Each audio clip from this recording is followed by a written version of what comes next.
네, 반갑습니다 여러분. 펀한 역사 채널의 권소장입니다. 지금으로부터 1300여 년 전 아랍권을 석권했던 대제국 페르시아의 왕자가 그 먼 거리에 있던 신라로 망명와서 신라의 공주하고 혼인을 했다면 믿으실 수 있겠습니까?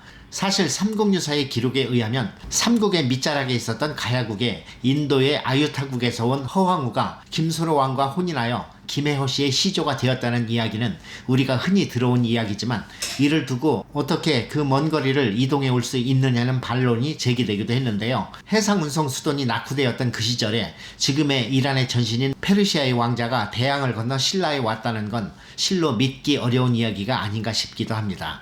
그 기록은 삼국사기나 삼국유사에 나와 있는 내용은 아니고 페르시아의 서사서인 쿠시나베라는 책의 상당 부분 기록이 되어 있는데요. 그게 정말 사실인지 흥미를 갖고 한번 분석해 보도록 하겠습니다. 쿠시나베는 이슬람 치하에서 자신들의 빼앗긴 페르시아의 역사를 영웅서사시와 신화라는 은유적인 방식으로 기록되어 있으며, 고대 페르시아의 문학 중에서도 대표적인 대서사시 중 하나로 그 안에 신라에 대한 기록이 꽤 많이 들어 있습니다.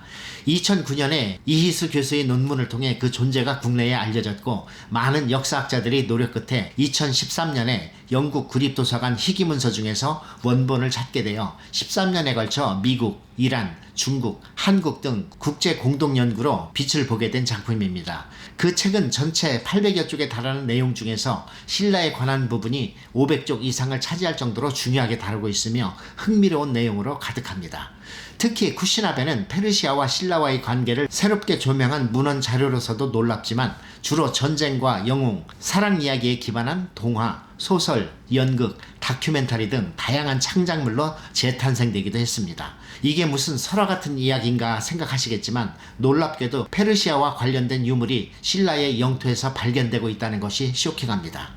경주 고분에서는 국보 193으로 지정된 봉수형 페르시아 유리가 이미 발굴되었고, 페르시안 카펫과 아라베스크 문양의 페르시아 장신구 등이 지금도 전해져 오고 있으며, 통일신라 때 아랍인들이 신라로 건너와 살았다는 아랍의 기록들과 왕릉에서 발견되고 있는 유리제품, 그리고 괴능을 지키고 있는 아랍인의 형상을 하고 있는 무인석 등을 볼 때 페르시아와 신라와의 교류는 단순히 설화로 취급되기에는 무리인 듯 싶기도 합니다. 쿠시나베의 곳곳에서 신라와 페르시아가 얼마나 활발하게 서로의 문화를 받아들이고 또한 영향을 끼쳤는지 잘 드러나 있고, 그것은 역사 속에서 우리가 미처 몰랐던 개방적이고 글로벌한 신라의 또 다른 모습을 볼 수 있는 것이기도 합니다. 쿠시나베는 수백 년 동안 구전으로 전승되어 오다가 10세기 이후 종이 사용이 보편화되면서 11세기경 이란의 학자인 이란샤 이븐 압달 하이르에 의해 필사되고 편집되어 오늘까지 전해지고 있습니다. 쿠시나베는 쿠시 장군의 무용담을 담고 있는데, 지금까지 발견된 아랍어, 페르시아어로 된 사료보다 훨씬 풍성하고 세세히 내용을 담고 있어 한반도 밖에서 신라에 대한 방대한 자료를 담고 있는 귀중한 사료로 평가되고 있습니다. 그 내용을 간단하게 설명을 드리자면, 신에 대한 찬미와 지혜에 대한 존중, 그리고 예언자 무하메드에 대한 경배로부터 시작되며 신라로 표시된 내용은 후편에 속해 있습니다.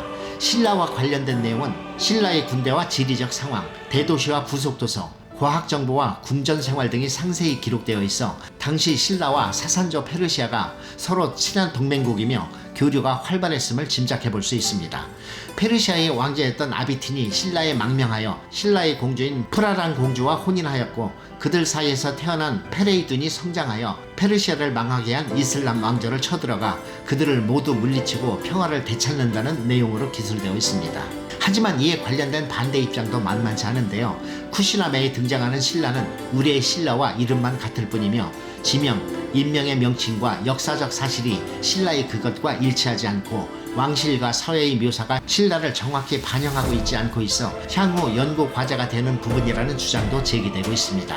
천년 역사의 신라는 아직도 많은 부분이 베일에 가려져 있습니다. 그 이유는 당시 시대상을 알 수 있는 팩트 있는 문헌이 거의 전해져 오지 않기 때문이며, 왕릉의 구장품이나 문화재 등의 유물을 통해 그들의 문화 수준을 우리가 짐작해 볼 수 있을 뿐이며, 삼국사기나 삼국유사는 한참 후때에나 집필된 것이기 때문에 작자의 상상이나 설화적 요소도 많이 가미되어 있는 것이 사실입니다. 설명드린 바와 같이 페르시아의 왕자가 신라에 왔는지는 우리의 기록이 없어 사실 정확하게 알 수는 없으나, 전해져 오는 그 시대의 많은 유적들을 보면 분명 아랍권의 문명과 교류가 있었던 건 부인할 수 없는 사실이기도 합니다.